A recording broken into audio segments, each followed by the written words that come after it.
مدینے میں. حضرت ابو بکر صدیق روز رات کو جا کے اس کے گھر کا کام کاج کر کے آتے. کام بتاؤں کیا تھا اس کا؟ جاگ رہے ہیں آپ لوگ؟ اس زمانے میں نا لوگ باتھ روم گھر میں بنا لیتے تھے. شاید پرانے لوگوں نے دیکھے ہوں, وہ اس کے اندر ہی پیشاب پخانہ رہتا تھا. وہ آتے تھے ملازم تو وہ اٹھا کے باہر پھینکا کرتے تھے.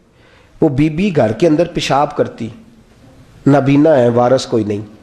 تو ابو بکر صدیق آتے, امیر آدمی, اور اس کا وہ پخانہ پیشاب اٹھا کے باہر پھینک کے آتے.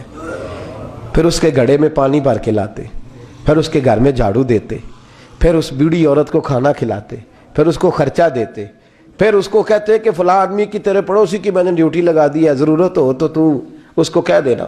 بڑے زمانہ خدمت کی. ایک دن حضرت عمر فاروق اس بی بی کے دروازے پہ چلے گئے, دستک دی.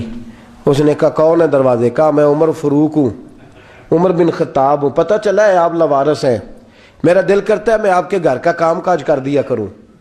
تو بی بی کہنے لگی نہیں, ایک بندہ آتا ہے کئی سالوں سے وہ کر رہا ہے, مجھے وہی ٹھیک ہے. ایک آتا ہے بڑے سالوں سے کام کرتا ہے, وہی ٹھیک ہے. تو حضرت عمر کہنے لگے میں نے بھی کام ہی کرنا ہے, کچھ اس سے کرا لیں, کچھ مجھے موقع دے دے نیکی کا.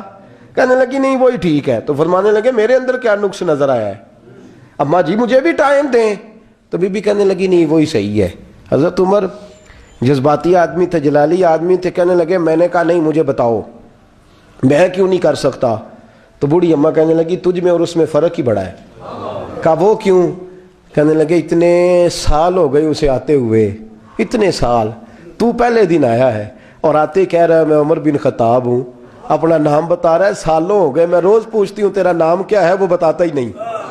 وہ کہتا ہے اماں میں کام صحیح کرتا ہوں, تو نام کو چھوڑو, نام بتا کے کیا کرنا ہے. فرمایا یہ تھوڑا فرق ہے, اس نے اتنے سالوں میں نام نہیں بتایا اور تو پہلے دن ہی آگے کہہ رہا عمر بن خطاب ہوں. تو ابا جی کا بھی نام بتا رہا ہے, میں نے نہیں کام کرانا, مجھے وہی صحیح ہے. نام نہیں بتاتا, نوکری پوری کر جاتا ہے. حضرت سیدنا عمر فاروق فرماتے ہیں میں تہجد کے وقت جھاڑیوں میں چھپ کے بیٹھ گیا.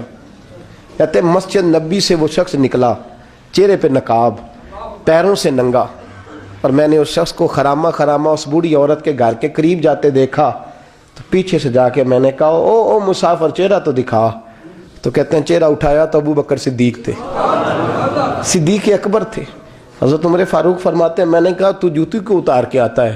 تو کہنے لگے جوتی سے جب چلتا ہوں تو پیروں میں آواز پیدا ہوتی ہے, جوتے کی وجہ سے. پڑوسیوں کو تکلیف دینے کا مقصد تو کوئی نہیں نا. اور فرمایا جب جوتوں سے آواز پیدا ہوگی تو گلی محلے والے پوچھیں گے ابو بکر کدھر جا رہا ہے, تو میں نیکی کسی کو بتانا نہیں چاہتا. تو فرمایا ابو بکر کب سے آ رہے ہو؟ فرمایا چھوڑ عمر, بس دعا کر رب میرا آنا قبول فرما لے. تو دعا کر سرکار کی بارگاہ میں حاضری صحیح لگتا ہے. چھوڑ میں کب سے آ رہا ہوں, کس وقت سے آ رہا ہوں, اس مسئلے کو چھوڑ.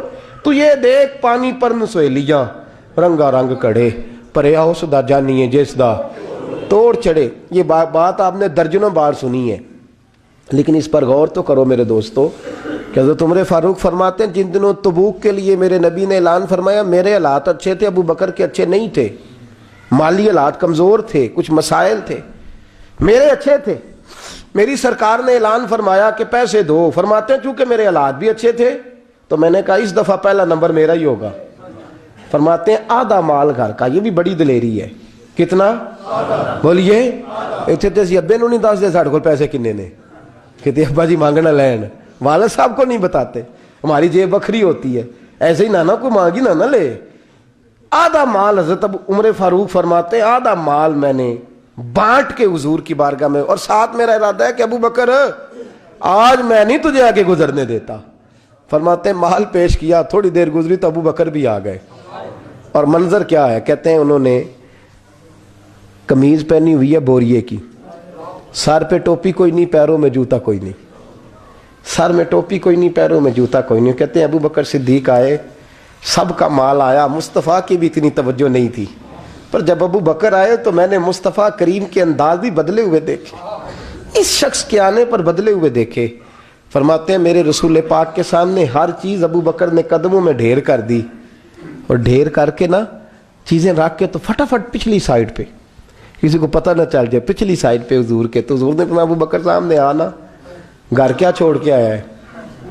گھر کیا؟ بابا بلے شاہ صاحب کہتے ہیں عشق تیاگ دو ایک برابر, پر عشق دا سیک ودھیرا